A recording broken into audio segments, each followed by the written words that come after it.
بخیر هاتن پودکاستا کردی تیبه. ایرو ام بحثا کردین اسرائیلی دکن. دوی پودکاست ده ام هیدی داخوین بپیوین هیسان. جبر وی یکی اگر انگلیزیا ته ده استا دسپیکی ده به اف جبوتهیه. کردین اسرائیلی پرانی کردین جیهونه. مالباتین وان نزیکی 3000 سالان لکردستان دجیان. او لگلک باجارین پچوک لباکور عراق و ایران دجیان. باجارین هری گرینگزاخو آمدی دهوکو موسل بون. جیهوین کردستان به زمان کی تایبت داخوین. ناوی وی زمانی لیشانا ددانه. کتی واته زمان ما به آرامی. آرامی زمان کی پر کهونه 3000 سالیه. اف زمانه کو ایسا پی داخوی بو. گلک جیهوین کردستان جی به کرمانجی و سورانی دیاخوین. او دمک دریج به جیرانین خوین کردین مسلمان را به آشیتی دجیان. جنک نافدار آ کرد جهو اسناد بارزانی بو. او ده سالا 1500 و نوت دل نیزیکی دهوکی هات دنه. باوه و رابیه کی مزم بو. ماموسته کی اولیه جهو. لاوین وی تنبون جبر وی یکیوی هر تشت هین کر. وی ایبری تورات تالمود و کابالا فیر دکر. پشتی مرنا باوی خواه او بخواه بو رابه. او یکم جنرابیا دیروکا جهویانه. ایرو او لهنگه که جبو جهوین کرد. نها ام دگیهیجن کوچبریا مزن. ده سالا 1948 دولتا اسرائیل هاد دنه. پشتی وی یکی جیان جبو جهوین لعراق بو بمترسی. حکومتا عراق ملک وان و ولاتی بونا وان ستان. دنافبرا سالین 1950 و 1951 ده اما بیجه همو جیهوین کردستان ترکاندن. و کوچبریا مزن را اپراسیونا ازرا و نهمیا تی گوتن. بالافرین مزن او آنین اسرائیلی. نزیکی 5000 جیهوین کرد دوی اپراسیون ده هاتن. همو جواتا جیهویا زاخو ده سالا 1951 ده درکت. دستور ندان کو وگرن.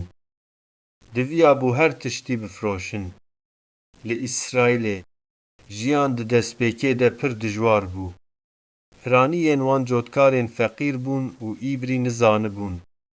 حکومت او خستن کامپین کن جیر معابارات تی گوتن. سالان لوان کامپان جیان.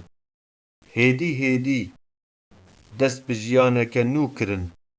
پیرانیا جیهوین کرد لأورشلیم بجه بون.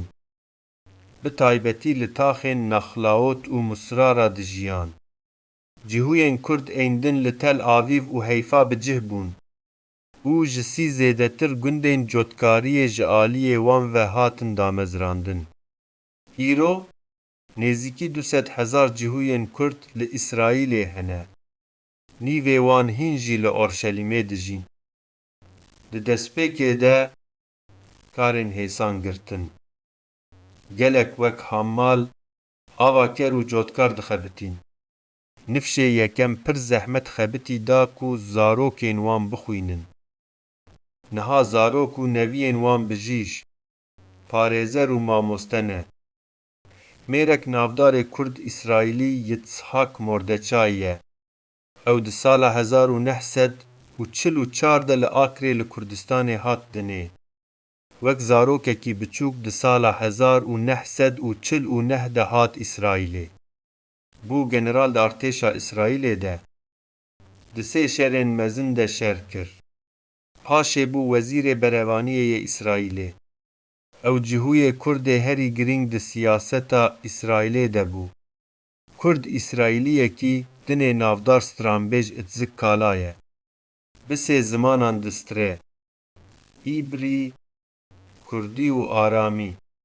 30 albûm çêkirine. Muzîka Kurdistanê li İsraîlê zindî dihêle. Cihûyên Kurd gelek kevneşopiyên Kurdistanê parastin. Ya herî giring cejna Seharanê ye. Ev cejn pir kevne, 2000 salî ye. Navê Seharanê ji peyva Kurdî seyran tê. Seyran tê wateya gerê di xwezayê de û kêfê. Li Kurdistanê malbat çend rojan diçûn deşt û çiyayan. Govend digerand, distira û li der bi hev re dixwarin. Ev cen mîna Newroza Kurdî ye. Li İsraîlê îro Seharane di dema cejna Sukkotê de tê pîrozkirin. Hezaran kes li parkên mezin tên cem hev. Cilên Kurdî li xwe dikin, dîlanên Kurdî digerînin û xwarinên Kurdî dixwin. Carinan Kurdên misilman ji Kurdtanê jî wek mêvan tên vexwendin. Ev nîşan dide ku hevaltiya Kurd û cîhûyan didome. Xwarina cîhûyên Kurd taybet e.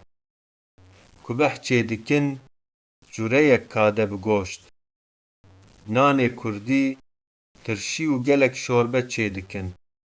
Ev xwarin îro li hemû İsraîlê tê hezkirin. Zimanê lîşana didan niha di metirsiyê de ye. Tenê yên herî pîr hîn jî baş pê diaxivin. Cîhûyên Kurd ên ciwan îbrî wek zimanê yekem daxivin. Hin zanîngeh niha vî zimanî dixwînin û diparêzin. Cîhûyên Kurd ji bo her du İsraîl û Kurdistanê evîneke kûr hene. Gelek ji wan îro wek geştyar diçin Kurdistanê. Dixwazin bajarên kal û pîrên xwe bibînin. Sînagoga Zaxo hîn jî îro li ser piyan e. Di sala 1992 de İsraîl û Herêma Kurdistanê dest bi peywendiyên dostane kirin. Cîhûyên Kurd alîkar bûn ji bo avakirina van hevaltiyan. Îro cîhûyên Kurd beşeke girîng a civaka İsraîlê ne. Ew di artêşê, di siyasetê, di muzîkê, di karsaziyê de ne. Ew İsraîliyên serbilindin û jî Kurdên serbilindin. Ew piyaleyek in di navbera du gelên kevn de. Hevaltiya di navbera Kurd û cîhûyan de ji 2000 salî zêdetir e. Ev hevaltî hîn jî îro di dilên Kurd İsraîliyan de dijî. û bi vî awayî çîroka Kurdên İsraîlê çîroka bîranînê û hêviyê ye. Ji bo guhdariya we pir spas. Eger we ji vê podcastê hez kir, ji kerema xwe bibin abone ji bo Kurdî TV. Heta beşeka din, bi xatirê we.